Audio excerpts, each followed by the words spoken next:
नमस्कार साथियों, आज इस विषय पर मैं चर्चा करने जा रहा हूँ। जिस युग में अभी हम लोग जी रहे हैं, वर्तमान युग, आधुनिक युग,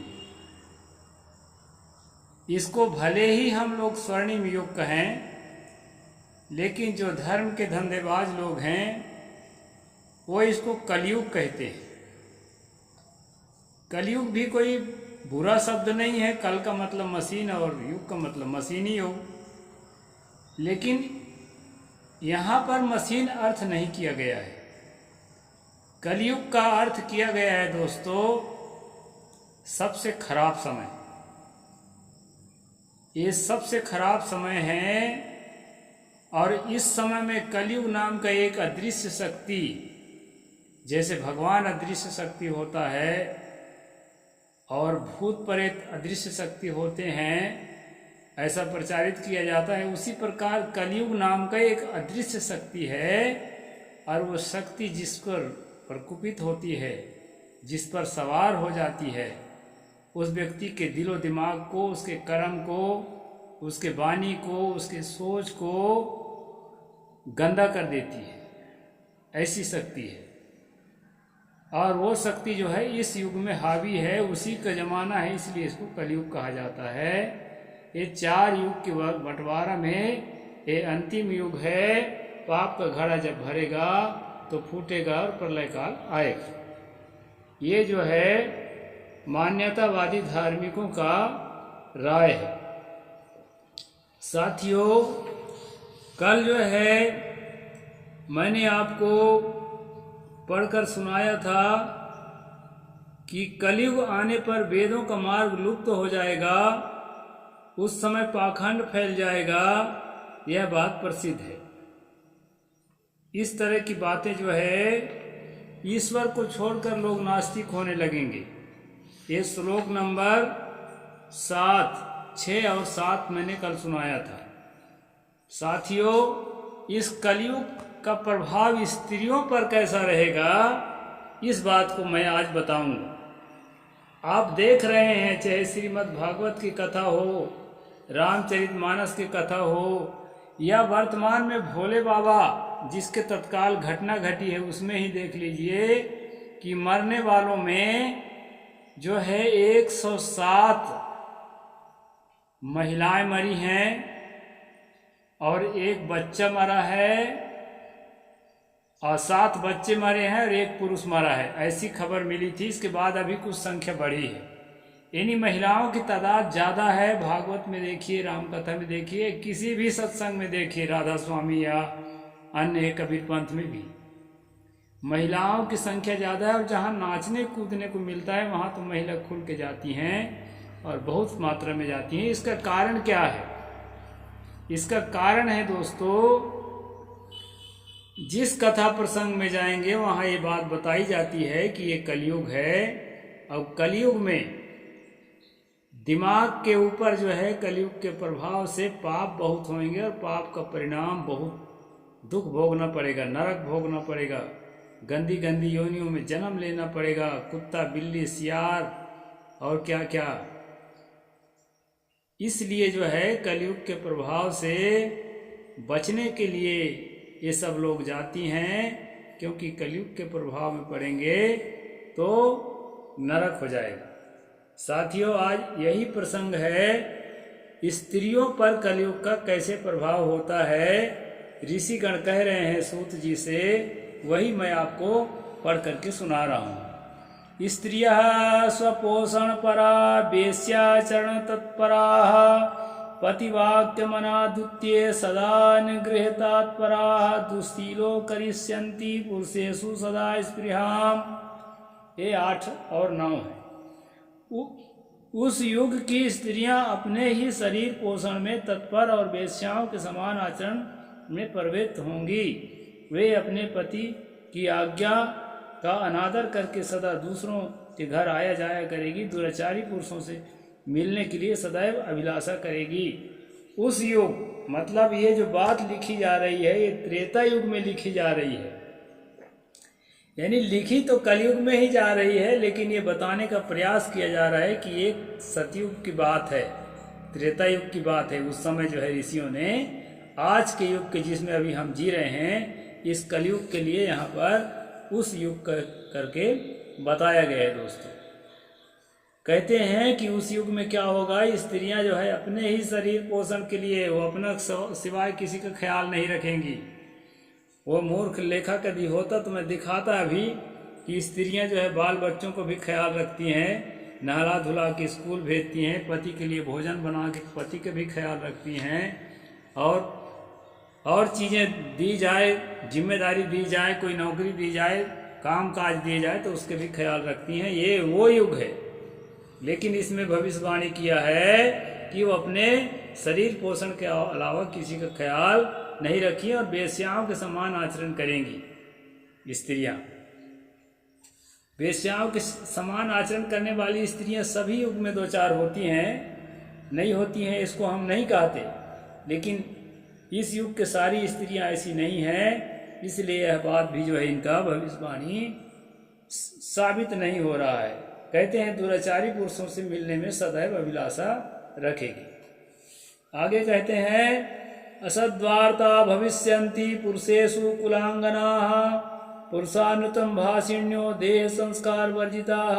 उत्तम कुल की स्त्रियां भी पुरुषों के निकट ओछी बातें करने वाली होगी। जो बड़े बड़े राजे घराने की स्त्रियां हैं और क्या नाम की जो है ब्राह्मण पुरोहितों की स्त्रियां हैं, उत्तम कुल जिसको ये लोग मानते हैं, उनके घर की स्त्रियां भी दूसरे के पुरुषों से ओछी बातें करने वाली होगी, कठोर और असत्य बोलेगी तथा शरीर को शुद्ध और सुसंस्कृत बनाए रखने में सद्गुणों से वंचित होगी। सद्गुण नहीं होगा, शरीर भले सजा ले। इस प्रकार स्त्री का यहाँ दूसरा लक्षण वाल्मीकि बताते हैं। फिर आगे कहते हैं दोस्तों वाचालस्य भविष्यन्ति प्रियेण योषिता भिक्षवस्यापि मित्र दिसंबंधयन्त्रिताः। कलियुग में अधिकांश स्त्रियां वाचाल यानी व्यर्थ के बकवास करने वाली होगी। ये बात कुछ कुछ सही भी है, क्योंकि इस समय जो मीडिया में स्त्रियां एंकर बन के बैठी है ना, तो दिन भर में सैकड़ों झूठ बोलती हैं, इतना बात करती हैं। शायद उन्हीं को लक्ष्य में रख के यहाँ वाल्मीकि कहा है कि स्त्रियां व्यर्थ बकवास करने वाली होंगी। भिक्षा से जीवन निर्वाह करने वाले सन्यासी भी मित्र आदि के स्नेह संबंध में बंधे रहने वाले होंगे। हमारे जैसे लोग मित्रों से बंधे रहेंगे, सामाजिक कार्यों से बंधे रहेंगे, और क्या क्या से बंधे रहेंगे। बंधे रहना कोई बुरा नहीं है। हम भी सब सोशल एक्टिविस्ट का काम कर रहे हैं, तो समाज से तो बंधे ही हैं। तो इस प्रकार जो है कहते हैं कि स्त्रियां व्यर्थ बकवास करेगी और सन्यासी लोग क्या करेंगे, लोगों से बंधे रहेंगे, मित्रों से बंधे रहेंगे। अन्नोपाधि निमित्ति मेने शिष्यान बध्नति लोलुपाः उभाभ्यामपि पाणिभ्याम शिरः कंडूयन्। स्त्रियः कुर्वन्त्यो ग्रह भर्त्या तृणामाज्ञाम भेत्यस्यन्ता तंत्रिताः। आगे कहते हैं वे भोजन के लिए चिंतित होने के कारण लोग बस शिष्यों का संग्रह करेंगे। स्त्रियां दोनों हाथों से सिर खुजलाती हुई गृहपति की आज्ञा का जानबूझकर उल्लंघन करेगी। यहाँ महात्माओं को कहते हैं कि वो शिष्यों से बंधे रहेंगे, यानी जो है पूरी तरह से, वैसे वैराग के हिसाब से ठीक कहा गया है कि पूरी तरह से निष्प्रिय रहना चाहिए साधु को, किसी की आशा आकांक्षा में नहीं पड़ना चाहिए, और स्वाभाविक रूप से जो उपलब्ध होता है उसमें जीवन निर्वाह करते हुए भजन करना चाहिए। भजन का मतलब आत्मशोधन करना चाहिए, अपने मन के अपवित्र वासनाओं को समाप्त करके और पवित्रता में पूरी तरह से रंगने के लिए निरंतर प्रयास करना चाहिए। ये साधक के लिए बहुत जरूरी है, और ऐसा करने से ही वो सहज अवस्था को, निर्वाण अवस्था को अनुभव करेगा, इसी जीवन में, मरने के बाद नहीं। तो ये हम सब लोग करते हैं और करना ही है। तो यहाँ पर बताया है दोस्तों कि स्त्रियां जो है दोनों हाथ से बाल को, अपने सिर को खुजाएंगी अब भाई खुजलाहट आएगा तो खुजाएगी बेचारी, कहीं डेंड्रफ हो गए होगा तो कैसे नहीं खुजाएगी।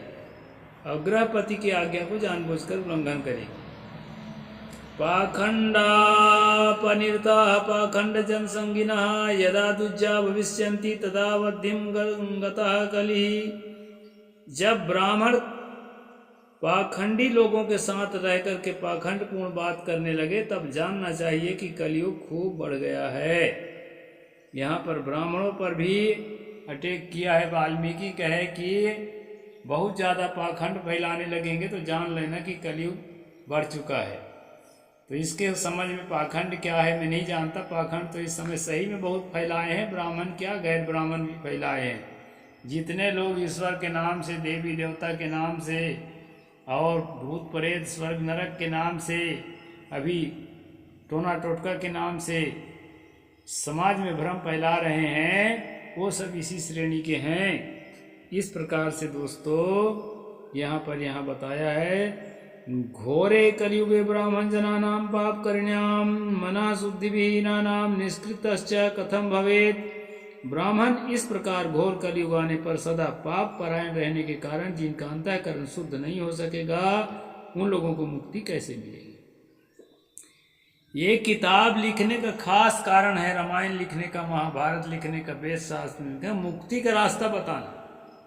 जीवन में दुख होता है, जन्म मरण का दुख है ये है, तो ये सारे दुखों से, मुसीबतों से, संकटों से मुक्त होकर एकदम सुखद जीवन जीने के लिए और सुखद स्थिति में जाकर के स्वर्ग में निवास करने के उपदेश देने के लिए सारी किताबें लिखी गई है।